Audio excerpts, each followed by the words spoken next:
tamales de chicharrón en salsa verde, polvorones de chocolate, and atole de guayaba. And for those of you who haven't tuned into the past classes, a little bit about me. I grew up around food. I grew up in a family with a bunch of home cooks and a couple of chefs, people who are in the food industry, restaurateurs. So I always, you can say it's pretty much in my DNA, but I always knew I wanted to work in the food industry since I was very young. I was always in the kitchen. I was always metichándome. My dad loves to cook. My aunt, my grandmother. I actually inherited, you can say, a cookbook, handwritten cookbook of recipes that my grandmother made a long time ago, and I never got to meet her. So I love how food connects us in a way. I love how food, taking a bite of your favorite thing, can take you to that special place. So I love that about food. I love serving people, and I'm really excited and honored to be with you guys today. Let's get started. Any questions? If you guys have any questions, you can just put them in the questions, and we'll read them out, and I'll continue to cook, and let's have fun. So we're gonna start with our tamales de chicharrón. And before you get too scared about tamales, I have a shortcut for these tamales. And I bought all my ingredients at Northgate. And one of my favorite ingredients that Northgate has is their prepared masa de tamales, masa preparada. And yes, it's ready to go. You don't need to add anything to it, and it tastes really good. And this is the secret weapon to becoming a tamalera.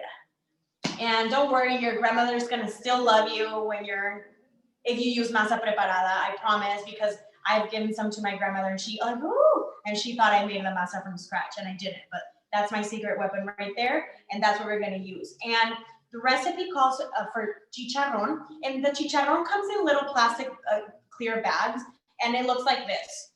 So it's just your typical chicharrón, but I like to buy the one that Northgate brand one, because it has a bunch of different pieces, as you can see, and it has the good kind of fat in there. And what I like to do is before I cook my chicharrón, what I do is I grab the plastic bag, and I just use, you can use whatever, you can use like the back of a spatula, you can, anything you want to crack the chicharrones.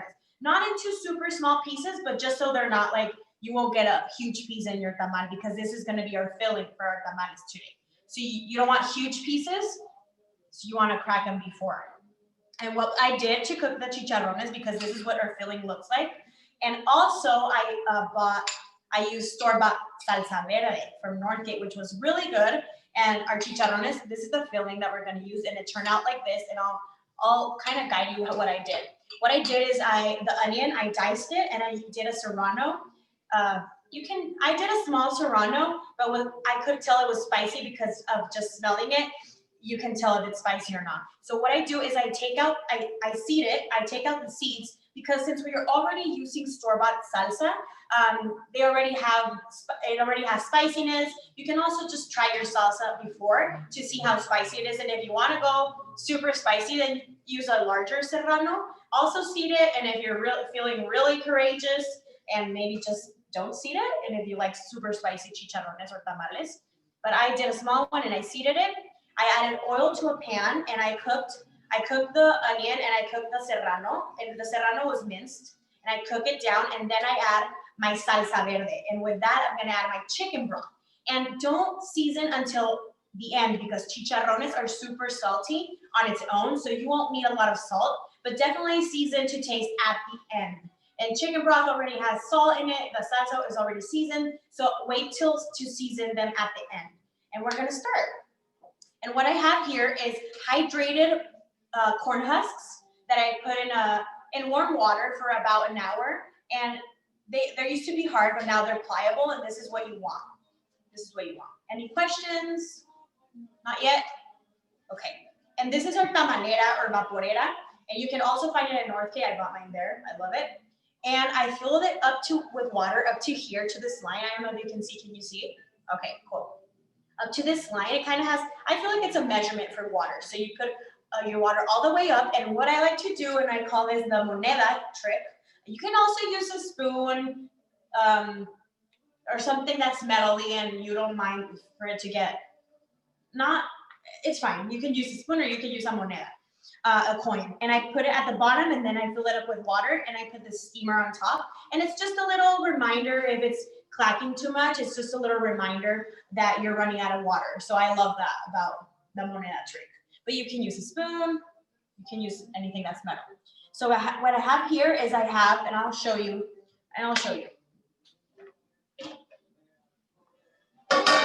Be careful. So what I did, I have the steamer. I'm actually cooking the tamales right now, so don't mind the steam. What I have is the steamer, and then I placed, they don't have to be hydrated ones, they can be the dry ones. I just placed kind of like a bed of the corn husk at the bottom, and then I put our tamales in, and I'll show you that. But I just wanted to let you know that you are gonna need extra corn husk to cover your tamales as a bed, and then cover them on top. And I use a towel. It doesn't have to be wet, it will get wet. And it's gonna help, you're gonna cover your tamales all the way like that. And that's just gonna help out with the steam. Because you want the steam to stay in there. You want your tamales to be cooked with steam. You don't want watery tamales or anything. So that's what we did. And now we're gonna start actually making them. Isabella, we have a couple questions Yes. before. So if they don't have a tamalera, can they just use a big pot? Yes, you can do it in a pot, but just, I would say that you would have to buy kind of like, there's some pots that you can do like a steamer, like I don't know, there's also some that are bamboo steamers. You can do that in that as well, and you place them on top of the pot. But you can definitely do, what you don't want to do is you don't want to put your tamales directly on a wet surface. So that's what the steamer helps out. So it doesn't have to be a vaporera, but it definitely you have to have something that creates steam in it. And then two more. Sorry. Yes. How long does the masa preparada last?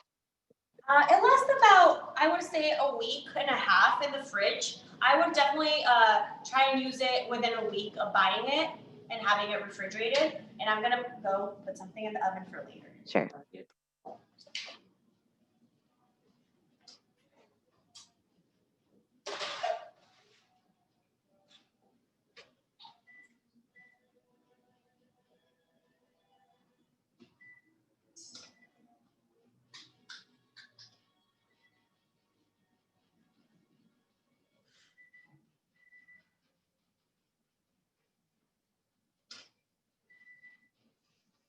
Sorry about that.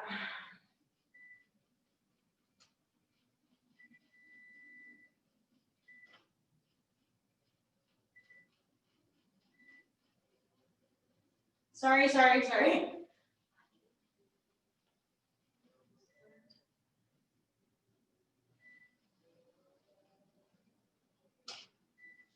There we go. Sorry about that. Those are our polvorones that we're gonna do later. Any more questions before I start actually making the tamales? Yes. How long does it take fresh masa? How long does it what? Sorry? To make fresh masa. How long does it take to make? How long does it take? To make fresh masa, it doesn't take long. It's just, I feel like it can take about 25 minutes to half an hour. It definitely depends on if you have practice or not. But if it's the first time you're making actual masa from scratch, I would say that it will take about kind of 20 to 25 minutes, just because the thing about masa is that you're always adding, and to see if it's done. So sometimes it takes longer than other times. Should I continue? Yes. Yes, okay. What you're gonna do is you're gonna grab one of your corn husks, and we're gonna zoom in right now. And I like to use this cake spatula. Because it's just easier. And what you're gonna do is this is the part, I always like to start with this part at the top and this part at the bottom. And what we're gonna do is closer to the top, you're gonna do your masa. And you're gonna spread it in the middle. Don't get it too close to the sides. And these are bigger tamales than the ones, like the sweeter ones or the Oaxacan ones. Well, the Oaxacan ones are big, but these are These are different than those. And you're gonna spread it like this. So I like to start with that. And you're gonna grab about a tablespoon or two about your filling, about 2 tablespoons, and try and keep it in the middle, just like that. Can you see? Does everybody see? Try and keep it in the middle, the filling. This is our chicharrón.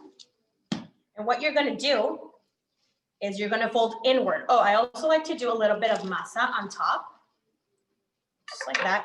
And don't be afraid to use your hands. Obviously, wash them beforehand.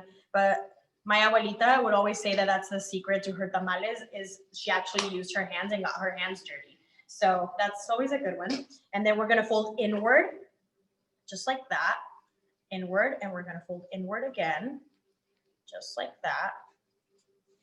And then gonna make sure you're gonna have the tip, and you can see, you can always remember it's a tip part that you're gonna fold backwards, and then you're gonna fold it inward like this. And we won't be needing, you don't need to tie your these tamales because they're already chunky enough, and they're gonna stand like this in our vaporera, so you don't need to actually tie them.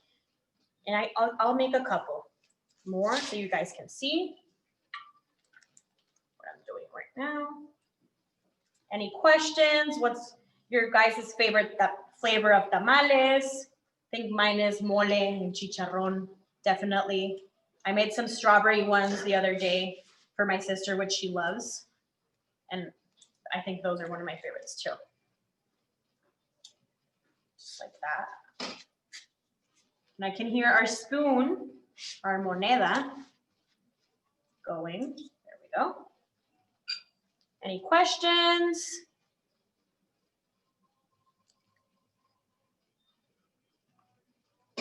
No, Any no favorite question. holiday recipes? Sorry? Yeah, no, There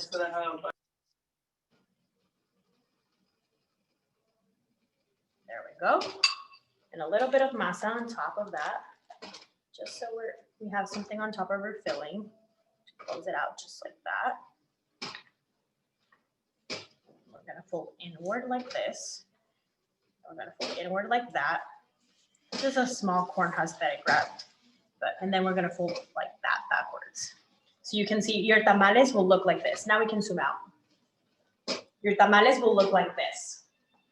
Can everybody see?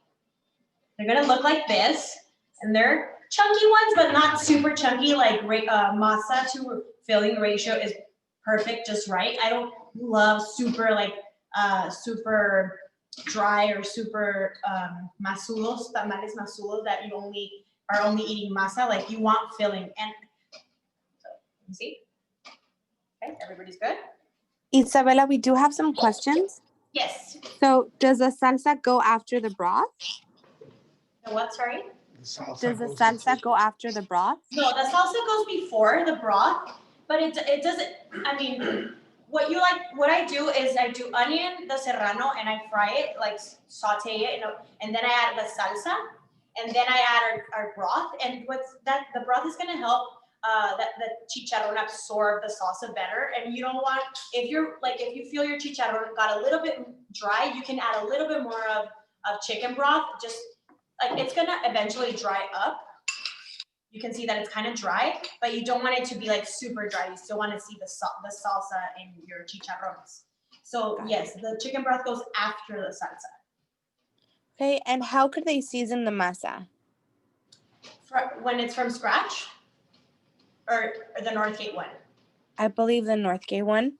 I honestly don't season the Northgate one. I feel like it's already perfectly seasoned. What I do is I love to season my filling, like to my taste to perfection. And I feel like the masa, it's already so good on its own, and you don't need I mean, you could add a little sprinkle of salt, but I don't think it's necessary. But it's definitely up to taste. Okay, thank you. Should I make one more? I'll make one more. Yes. Okay. And I do try the masa a little bit before when it's actually raw. I do try it. So I've used this masa a bunch of times, and I feel like it's perfectly seasoned. So if I'm also on the salty side, but if you can always try it and see if you think it would need a little bit more seasoning. I think it's just right. Some people are like, oh, I don't know how to season it. So I feel like it's already perfectly seasoned for those people who are like afraid to add salt or something like that. So you can see our chicharrón goes in the middle, and you can see there's like chunkier parts of the chicharrón, and some are like smaller pieces, and others are bigger pieces. So it's fine. You just want to taste the chicharrón, but you don't want like a huge piece of chicharrón in your tamal. We're gonna go like that, and I'm gonna fold inward again. I'm gonna fold inward like this. And then we're gonna fold inward like that. You can see a little piece of chicharrón. And then we're gonna fold the tip, just like that. So now you have 3 perfectly made tamales that we're gonna place in our vaporera, which I already have a bunch of tamales going here. So I'm gonna show you, and we might get a little steam at first, but I'm gonna show you guys. And this vaporera is a big one. So I only have like a couple in there, but I want you to see. And remember to use tongs or something. I sometimes touch the trapo, but no, don't do it now. Don't try it now. So maybe you can come in. I don't know if we're gonna get a bunch of steam. Can you see? So I have my tamales, they're standing up, and they're standing up next to each other. So what I would do is I would place my tamal right here, standing up like that.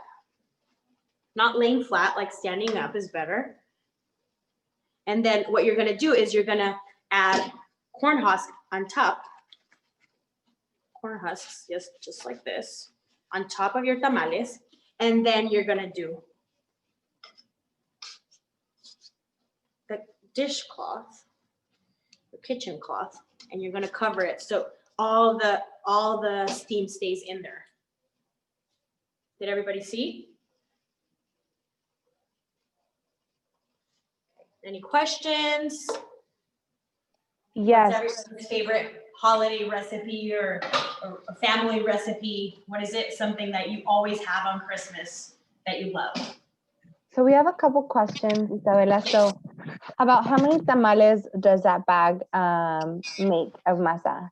Okay, this is a bigger bag than the recipe calls for. Recipe calls for, I believe it calls for 3 pounds of Northgate prepared masa. And you can make it says about a dozen tamales. You can take about a dozen tamales with a 3-pound bag. It depends on the size. I like to keep my medium size. So you can also get in between like 12 to 18 mainly. How long are you cooking the tamales? You cook the tamales for about an hour, and then I always keep a tamal that I use it as a tester. So I always go back to that tamal, and if I take it out and see, what you know when your tamales are done is when they're not sticking to the corn husk. So when they're not sticking to the corn husk and they like peel perfectly off, that's when you know your tamales are ready. I always set the timer for an hour, and I always go and check my tester tamal and see if it's done. And if it's not done, I go back about 5 more minutes and then check my tamal. Okay. Does the chicharrón and salsa need to be at room temperature before adding it to the masa? Yes, it needs to be at room temperature, preferably, yes. And also, this is a great recipe of chicharrón, like for burritos, sopes, tacos, tostadas. Like this is a great recipe that you can have this chicharrón stored in the fridge for anything else other than tamales. So it's a great recipe for that as well. And I'm gonna take a couple out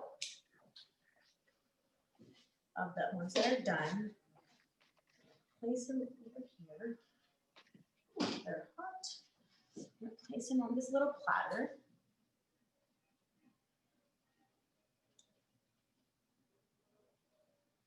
This is a corn husk.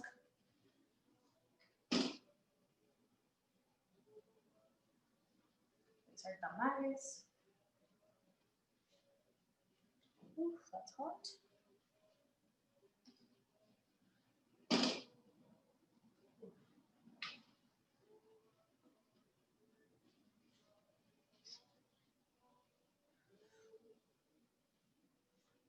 Oof, I wish you guys could smell this. It smells really good. It smells really good. I'm gonna place my tamales right there. And what I'm gonna do, close this back up because I don't want tamales.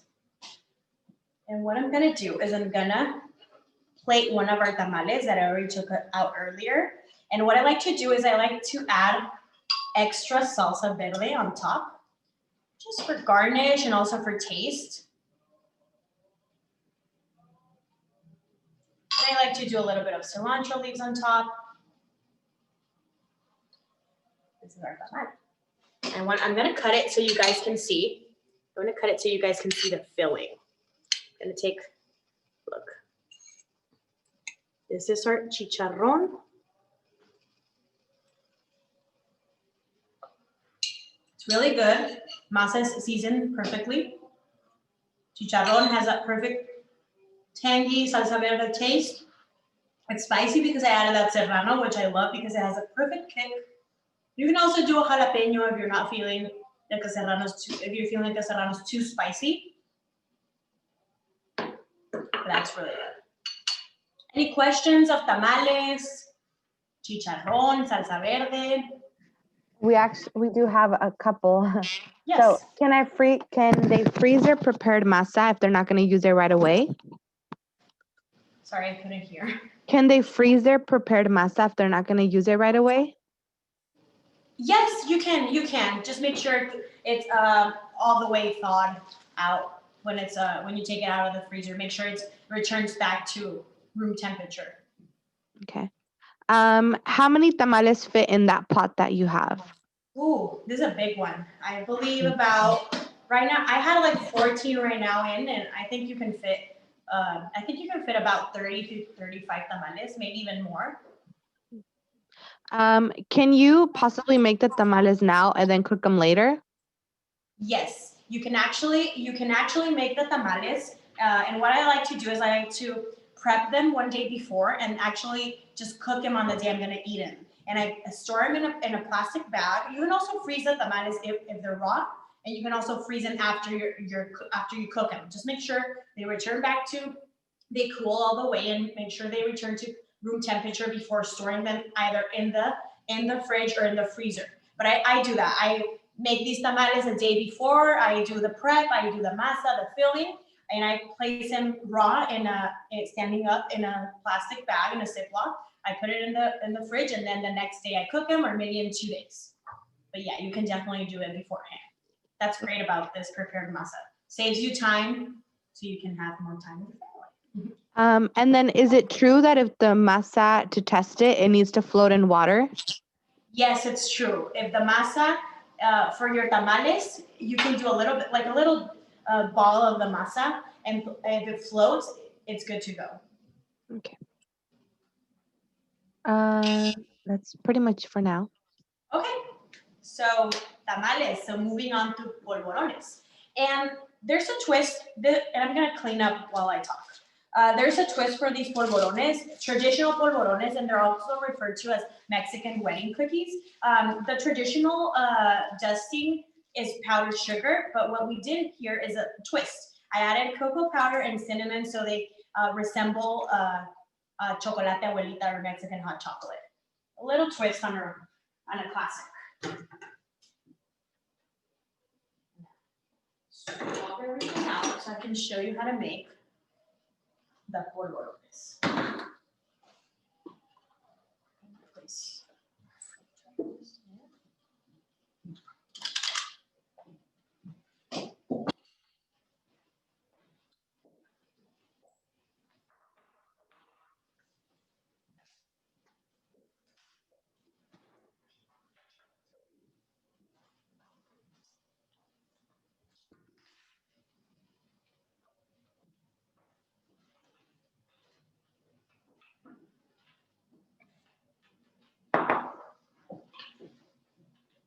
so here, I'll let you know what I have going on here.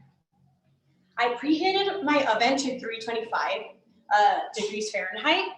And what you're gonna need a baking sheet with a piece of parchment paper, or I like to do the silicone baking mat on top of the baking sheet because it's reusable, they're great.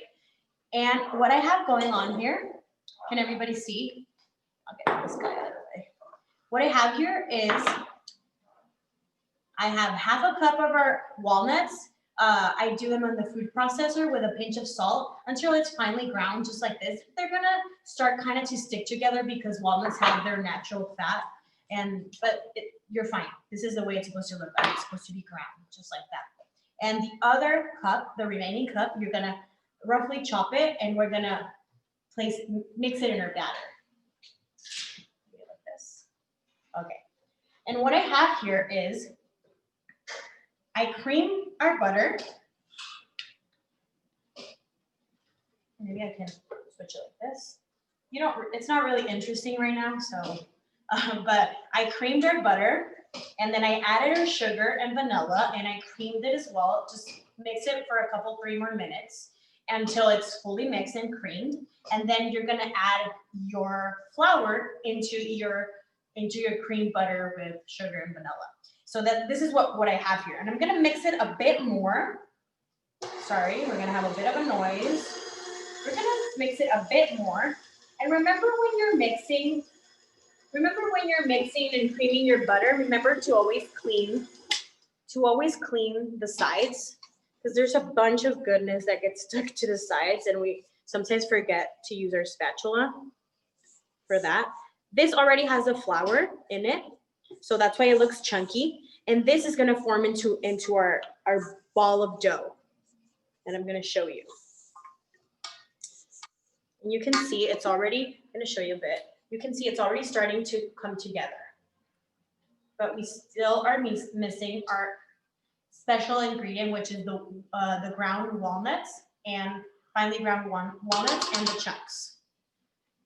So we're gonna add those, and I can already smell the ones that I have in the oven. I'm gonna check them really quickly.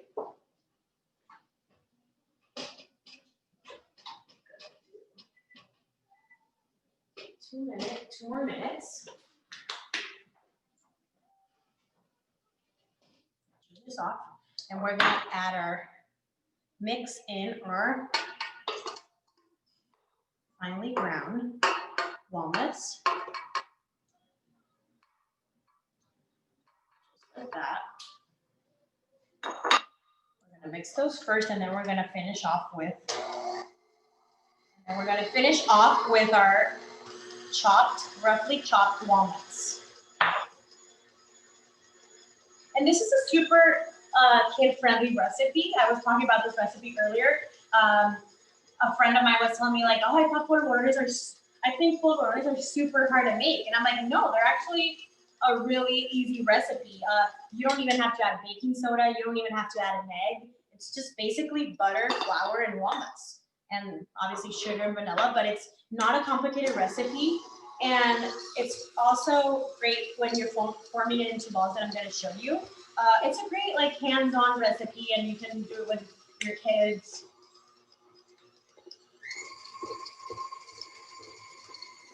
Okay, just like that. So now I added our walnuts, both finely ground and the chopped ones. And I'm gonna remove this. And I'm gonna put it in a bowl so I can get rid of this KitchenAid. Remember, you can also use a handheld mixer.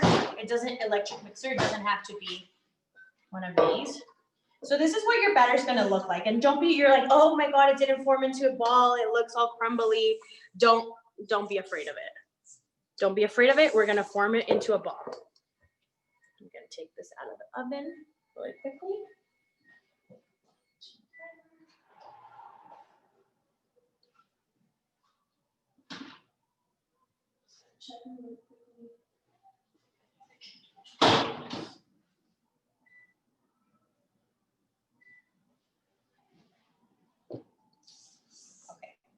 So now we're gonna form, you're gonna divide the batter, the dough, and you're gonna form 2 balls of dough. What I do is I like to start by taking it out and starting kind of to mix. To knead it just like this. You're gonna be kneading more.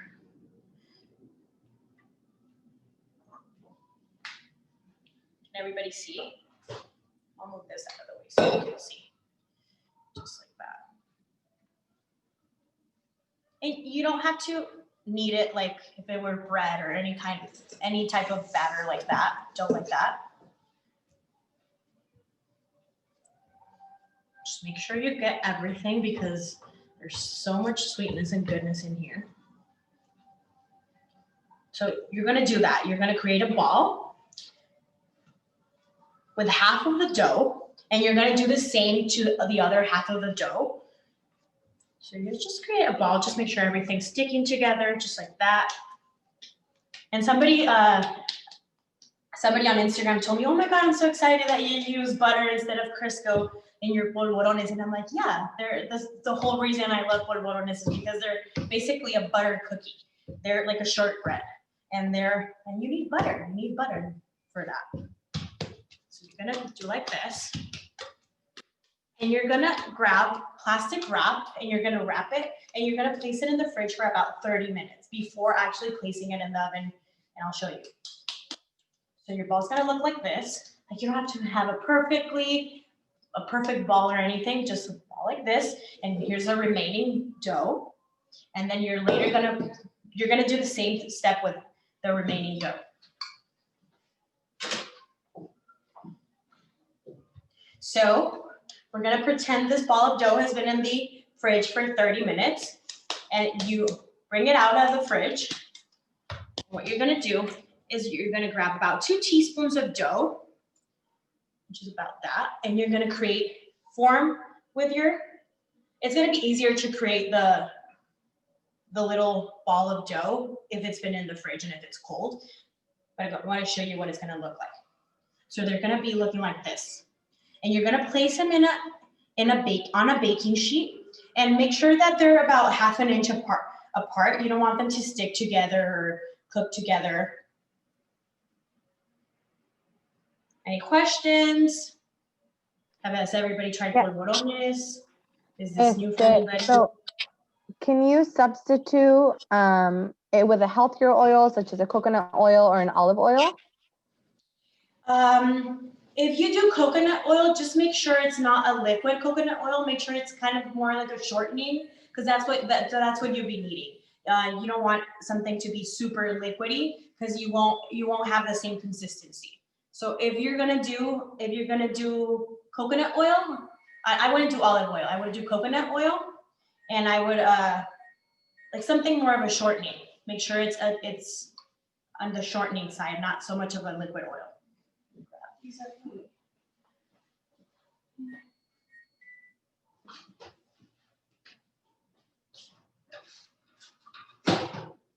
I baked these and I'm gonna have them cool before I show you guys.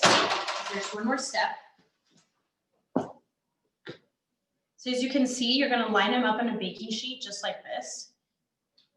I can make a couple more if anybody has questions. And you can see there's pieces of bigger walnuts in there, which is always the best part if you've got like a big chunk of walnut.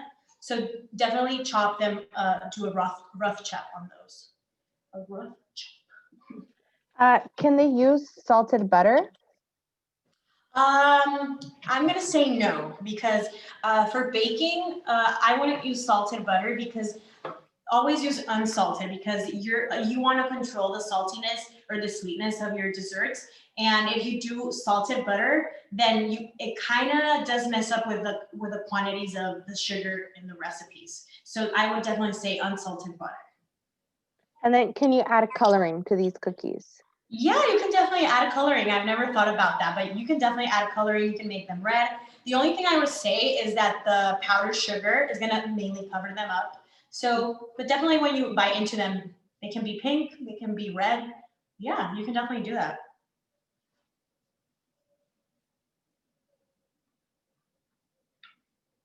More questions?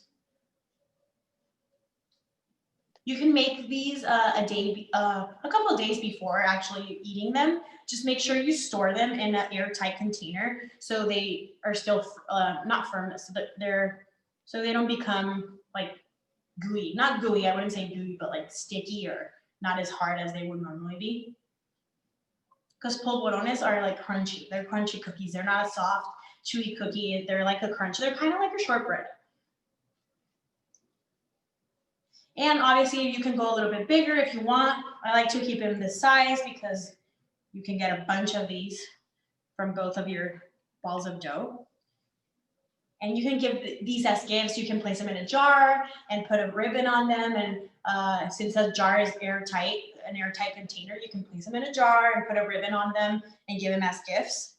And you can definitely do this with your kids, with the young people, like younger kids, because it's easy. They'll have fun rolling this into little balls of dough. Any questions, comments? While I continue to roll. Yeah. We have questions, but it's about the tamales, if that's okay. Yeah, go for it. Okay, so can you steam the tamales using an instant pot? I don't have an instant pot. I am not an expert on it, but I would definitely say you can, because you cook it with steam as well. So I would say you can. And I think there's actually like a function of that you can use for tamales on the instant pot. I've seen a couple of recipes that you can make them there. So yes. Can you overcook a tamal? Yes, you can. And if you overcook it, there's not gonna be like, it won't be a wrong way to, but you'll definitely have like a dry tamal. Like that's what I would call a tamal that's masudo.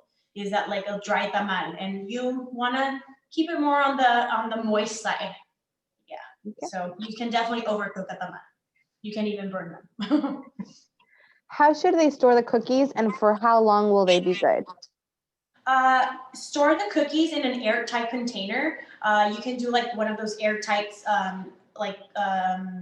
Tupperware, or you can do like a mason jar. I store them in a mason jar, one of the big ones, and I always have like a jar in my house when it's this time of year, because I feel like polvorones are like a Christmas cookie, even though they're not called Christmas cookie, they're called Mexican wedding cookie.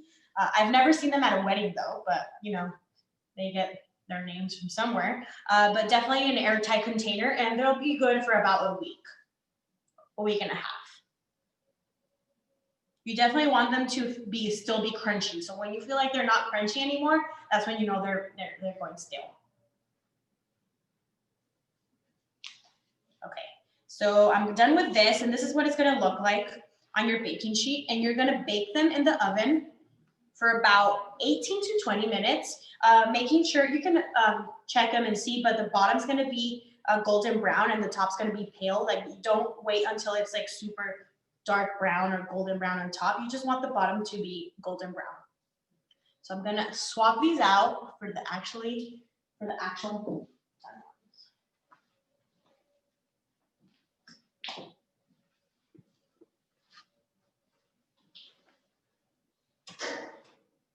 You see these guys.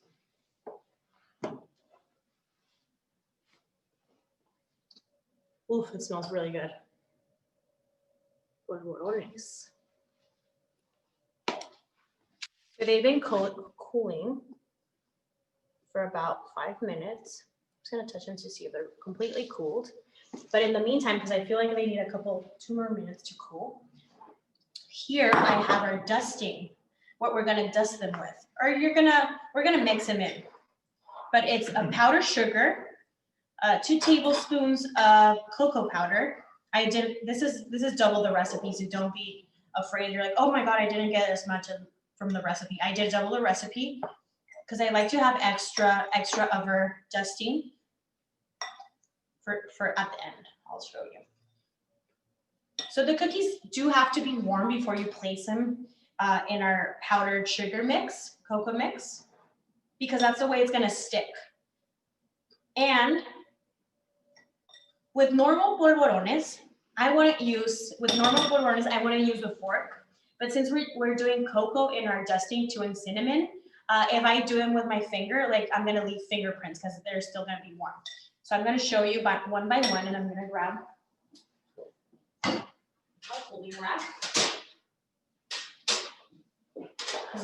After we're done dusting them, we're gonna place them on a cooling rack. We're gonna start with one. We can go like this.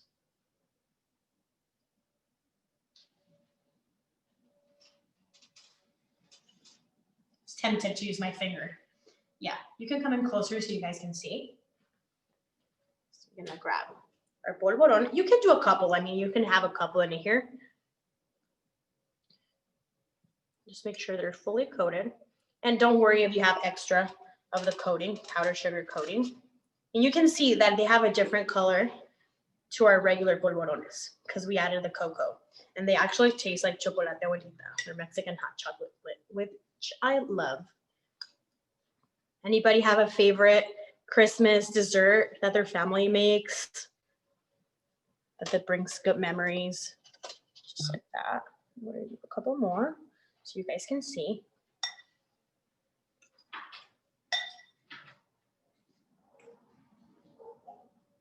And if you feel like the cookie, because you can see that it kind of starts to absorb the filling, you can just more of our cocoa sugar mix later on. Questions, comments, personal questions, food questions, just not really super hard questions that are not about cooking. So what was the temperature on the cookies and how long did you cook them? 325 for about 18 to 20 minutes. I like to I like to check them at 18 minutes and see if the bottom has to be golden brown and the top is still going to be pale. But I leave them more towards 20 minutes. Just like that. A lot of people's favorite dessert is buñuelos. Buñuelos, yes. Buñuelos is a great one.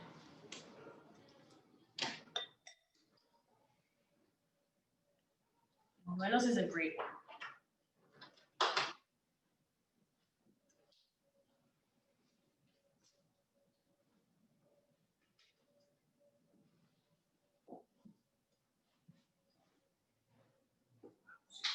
My family always makes a pound cake, which is a traditional pound cake, but they always make it during Christmas time. And one of my aunts, she gives them to us and to other cousins and stuff like that. So it lasts, like it's tend to last like a couple of days. It's like a Christmas tree, but it always like doesn't even last like 2 days. It's just my grandmother's recipe for pound cake, which is really good. Okay, so put cookies just like this.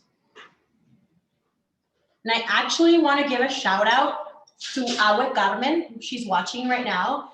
She's my husband's grandmother, and she's 94 years old, and we're so lucky to have her. And she is one of the best Mexican cooks that I know.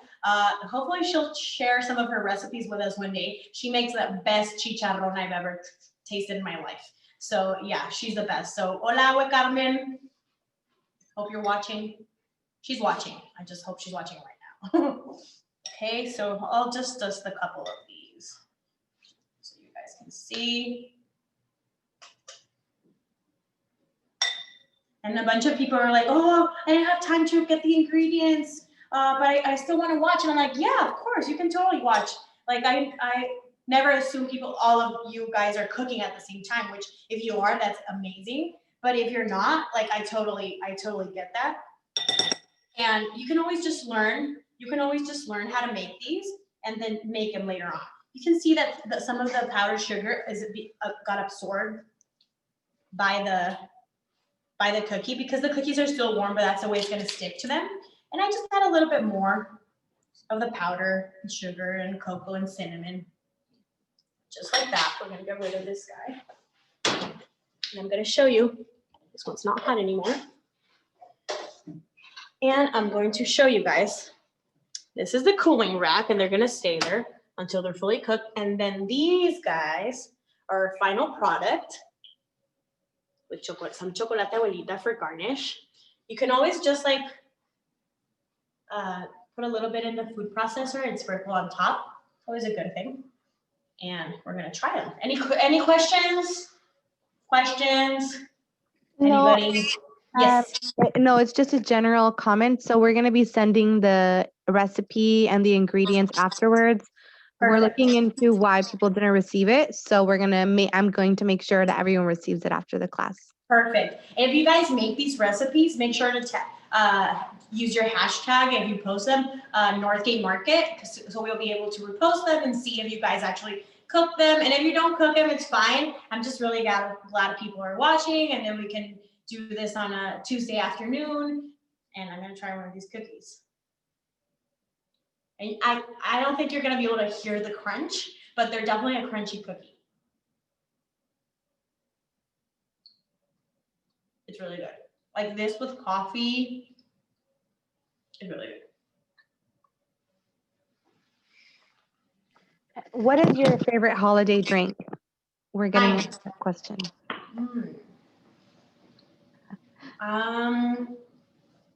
I like to say hot sangria, which is kind of like a punch, like a holiday punch, or like a ponche navideño, but it has red wine, and it's cooked with a bunch of spices, kind of like you do ponche navideño, but instead of doing like a hard liquor, I do red wine, and I love it. It's really good.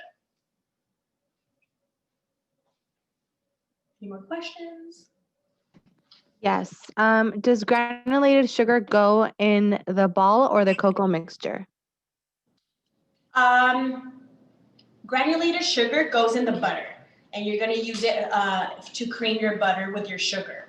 And powdered sugar is the one that we're going to use for dusting, or confectioner sugar is the one for dusting that goes with the cocoa and the cinnamon. More questions? Is the cocoa you used sweetened? No, I do unsweetened cocoa. I do just unsweetened cocoa for baking. Or not, it's not for baking. You can use it on anything, but I use unsweetened because the powdered sugar is already super sweet. So I like to control the sweetness of the cookies, and I use unsweetened cocoa.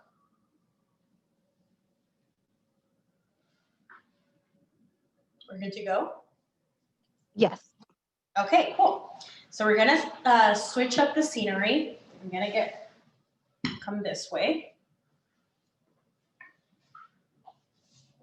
Come with me this way. And this, I think a bunch of people got really excited that I was making atole. Me too. Because honestly, you don't make this drink year round. I feel like it's such a representation of like a winter Christmas drink. And a little background on atole is that this drink dates back all the way to 10,000 years ago. The Aztecs actually created this drink. And what atole is a corn masa drink, a hot masa drink, because I'm going to show you that it actually has masa in the drink, and that's what makes it thicken up.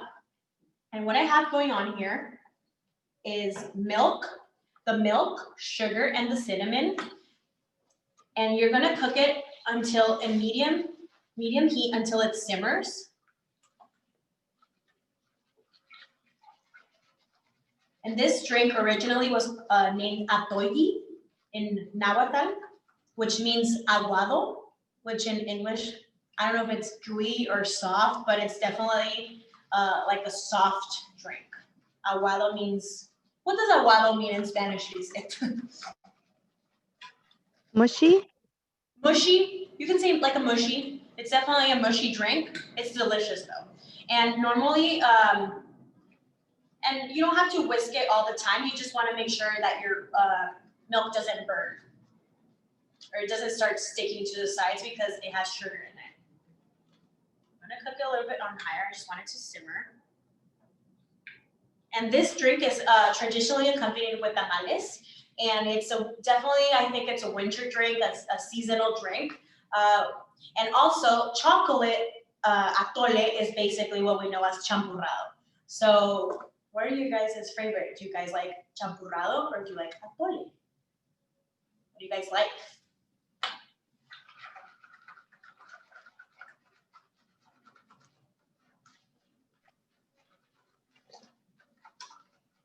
Okay, I'm gonna let that simmer and I'm gonna talk a bit about what's going on here. So this, and I had a bunch of questions about this. So this is masa from Northgate, but it's masa sin preparar. It's masa regular, and in the store, you can find it near the tortillas, near the bakery, and it's the same dough that you would use for huaraches, sopes, or tortillas. So this is what our masa looks like, and it's and don't confuse it with the tamales, masa de tamales, because the masa de tamales is already prepared. It has baking soda, and baking powder, and it has a bunch of other stuff, lard and salt. So you don't want that in your sweet atole drink. You want that. So this is basically masa. Smells like tortillas. So this is our masa, just like that. You can also use maicena. You can also use cornstarch, but I definitely like the way that it tastes with already this type of masa. And it normally comes in a small bag like this. And the big tamal bags are normally in a cooler over ice. And this is next to the bakery. And I actually bought this hot. This is a hot masa. Not a hot masa. It comes, they make it the same as the tortillas.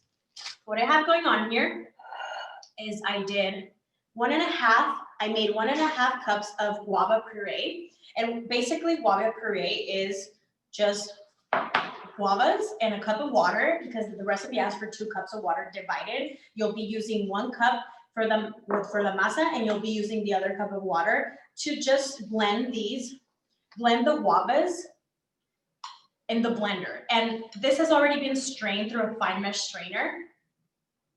So you can see I have no seeds, and you don't want seeds. I love guavas. They're one of my favorite fruits. And ate de guayaba, I love it. I love guayabas, but I definitely hate the seeds. I don't know if I'm the only person, but I hate that the actual fruit has these seeds that you can't even bite. They're so hard to bite.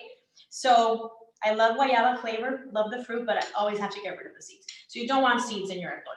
You definitely don't want seeds in your atole. So there you go. And what I have here is I did the 1/2 cup of masa sin preparar. I blended it. You can mix it. Sorry. You can mix it or blend it. Recipe says you can mix it, and you can definitely mix it with water. Just make sure you get no lumps. I love to just place it in the blender with a cup of water, and this is what it looks like. You can see this one, what's going to help thicken our atole. And just remember that the guava puree is the last thing we're going to add. We're first going to add our masa, and the guava puree is the last thing. So this seems like it's simmered. We're gonna place a little bit higher like this. So if anybody has any questions, any comments, what's your favorite Christmas song? I don't know what mine is, but I have a bunch of stuff. I have a bunch of songs that I like from Christmas.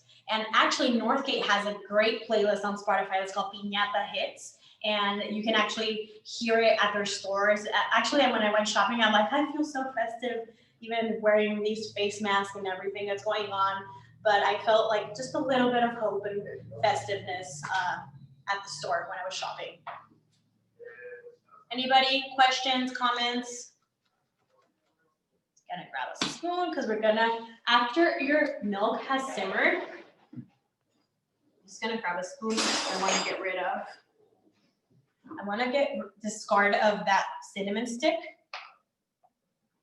So after it's simmered, you already have that cinnamon flavor.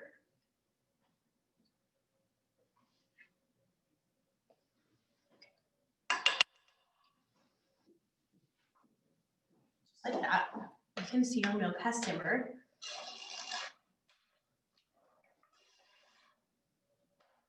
Perfect. I'm gonna lower our heat, and we're gonna whisk in our masa.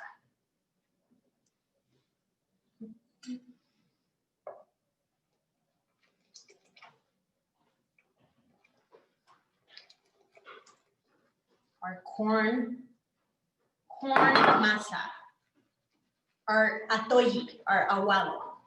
We're gonna whisk and mix. I said whisk. That's a good combination. Just like that.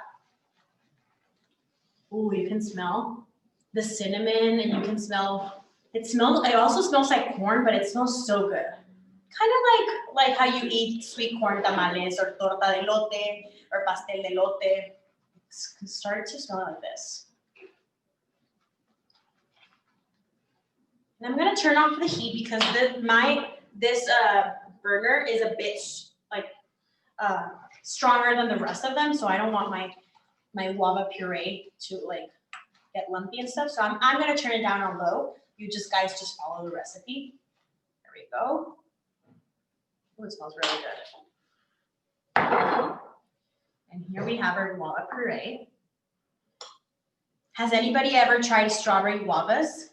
They're these tiny little red guavas, and they're so good, so flavorful, so good. And they like this puree would be pink if it were the strawberry guava. Questions about atole? No, we're good.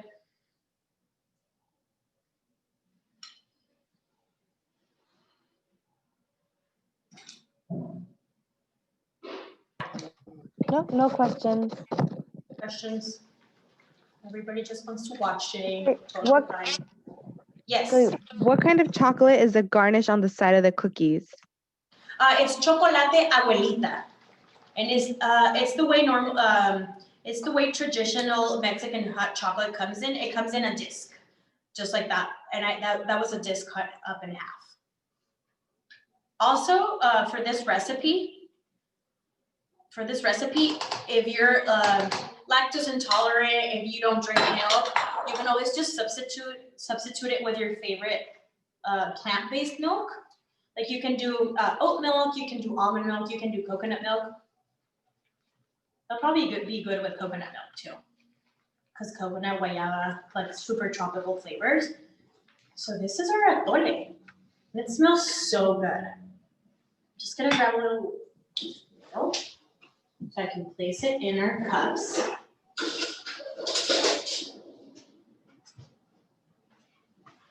So make sure to serve it in a cup that takes heat. It doesn't have to be like a coffee cup, but it is just really comfortable because it takes heat. Oof. Look at that. Maybe do a little zoom in here so they can see the thickness of your atole. Look at that. Look at the thickness of it. And I actually read that when Spaniards came to pre-Hispanic Mexico, the Aztecs were drinking this drink all before, but they didn't love the drink. So they were the ones that decided to add milk. So just a little fun fact, if you want to talk about atole at your Christmas dinner, your family Christmas dinner. Ooh, look at that. It smells really good. And we're gonna garnish it. You can garnish it with just fresh guava. It's gonna sink in, but it's gonna taste really good. You can do a little dust of cinnamon, and I like to add a little bit of like finely chopped pistachio on top, just like that, because you get the crunchiness of the atole, and it pairs perfectly. You get crunchiness in your atole that's already a creamy drink, and you get a great pairing of guayaba and pistachio. So, salud. This is our first non-alcoholic drink that we've made during these classes, but I'm as excited for it. Look, you can see a little steam. It's perfect for your chicharrón tamales. It's perfect if you're in PJs at home and you want to drink a little atolito. I'm gonna try it. It's really good. It's so good. And definitely try and go for the masa and not the masa in powdered form. But if you can't find the masa, you will find it at Northgate, but if you can't find it, you can also use maicena or cornstarch. But I would definitely go with the good stuff. Any questions? Yes. So do we add sugar to the atole de guayaba? Yes, the milk has sugar in it, so you add your milk to the pot. You add sugar and you add a cinnamon, and you cook it and whisk it until it simmers, and then turn the heat a little bit down so it continues to cook. Yes, And you can also adjust the sugar. This is a sweet atole, but it's not extremely sweet. So if you want to add a little bit more of sweetness, you can totally do that. Or if you want to do, yeah, I mean, you can even do like a sugar substitute, like stevia, monk fruit, or even coconut sugar. If you don't want to do sugar, you can also do piloncillo, but we use granulated sugar, right? Okay, and we're getting this question a lot. Instead of guayaba, can you use mangoes or other type of fruits? Yes, yes, you can. Okay. You definitely can. I feel like guayaba is just like, it's just not a traditional, I wouldn't say it's just the typical flavor of atole, but you can do strawberry, you can do chocolate where that turns into champurrado, you can do mango. Yes, you can definitely do it. Just make sure you add the puree, whatever fruit puree you use, add it at the end so it doesn't cook and you don't get a lumpy atole. Okay. How do we know the atole is ready? The atole is ready when the milk has simmered, and then you turn the heat down, and that's the sign that you're gonna add your masa. So you add your masa to that, and you continue to whisk it. When it's fully mixed in, when you don't have any lumps or any chunks of masa or anything like that, that's when you know your atole is ready. ¿Por qué a veces se corta el atole de guayaba? Porque agregan el puré muy antes. La leche está muy caliente, entonces cuando la leche está muy caliente, tiende a cortar las cosas cuando son, la guayaba tiene acidez y está fresca, entonces porque está fresca se corta la leche. So yeah, basically that's it. And if you want me to say it in English, I can say it in English as well. Yeah, no, they asked it in Spanish, that's why I Sure. wanted to say in Spanish. Thank you. And then, can you use almond milk? Yes, you can use almond milk, and I would do same quantity. I would just swap it out. Like it asks for 4 cups of milk. Just swap it out for your favorite almond milk. You want to do unsweetened vanilla, sweetened. You can do your favorite plant-based milk or lactose-free milk as well. Okay. And then last one, just can you share where you read about the atole, the origins of atole? Yes, I don't remember exactly right now the website, but I do remember it was a Mexican history website and it was actually in Spanish. I can definitely share it on my Instagram later today. I don't remember the exact name and I don't want to say it wrong at the top of my head, but yeah, it's actually really interesting to know that it's a super ancient drink that they would use just to when it's cold, they would drink this or with food. So it's definitely a drink that accompanies food. Those are all the questions that we had. We're done. We're good. Hold on one. Oh, if you can just give your Instagram handle. Of course. My Instagram handle is @Isabella with double L, M as in Mary, and then Funke, which is I'll spell it out, FUNCKE. And also, where you signed up for the classes, I believe that the handles are there. And I also have my catering and baked goods business that's called Taula Cocina. Taula, like Paula, but with a T, Taula Cocina, where you can see a bunch of baked goods and a bunch of fun and delicious stuff. So definitely, if you guys want to follow me, that would be amazing. And I share a bunch of recipes, and I'm a photographer, so I also share a bunch of really cool pictures. And if you make these recipes, I'll repost you guys. So get cooking y felices fiestas. Thank you, everyone. Thank you, everybody, for joining. Bye. Salud.